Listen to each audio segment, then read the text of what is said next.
Tom নামে একটি লোভী কুকুর একদিন ঘন জঙ্গল দিয়ে হেঁটে যাচ্ছিল। তার অন্যের জিনিসের প্রতি অনেক লোভ ছিল। তার অনেক ক্ষুধা লেগেছিল, তাই জঙ্গলের এদিক সেদিক কিছু খুঁজছিল। সে ভাবছিল দেখি কোথাও কিছু পাওয়া যায় কিনা। এই ভাবতে ভাবতে সে একটি বাজারে প্রবেশ করলো। একটি মাংসের দোকান দেখে লোভ সামলাতে পারল না। একটি মাংস চুরি করে নিয়ে সে দৌড়ে পালাতে শুরু করলো। সে ঘন বনের ভিতর দিয়ে খুব দ্রুত দৌড়াচ্ছিল, কেননা সে ভয় পাচ্ছিল যদি দোকানদার তাকে ধরে ফেলে। সে দৌড়াতে দৌড়াতে একটি নদীর কাছে গেল।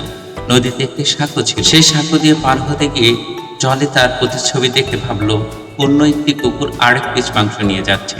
সে সেটি পেতে চাইল, তাই জলের প্রতিচ্ছবি কুকুরটিকে সে আক্রমণ করে বসলো এবং নিজের মুখের মাংসখণ্ডটি পড়ে গেল। এবার টম বুঝতে পারলো জলের ওই প্রতিচ্ছবির কুকুরটি সে নিজেই ছিল। সে তার বোকামির জন্য অনুতপ্ত হলো এবং সে মনে মনে ভাবলো আর কখনো অন্যের জিনিসের প্রতি সে লোভ করবে না। শিক্ষা: কখনো অন্যের জিনিসের প্রতি লোভ করতে নেই। নিজের যা আছে তাই নিয়ে খুশি থাকতে হয়।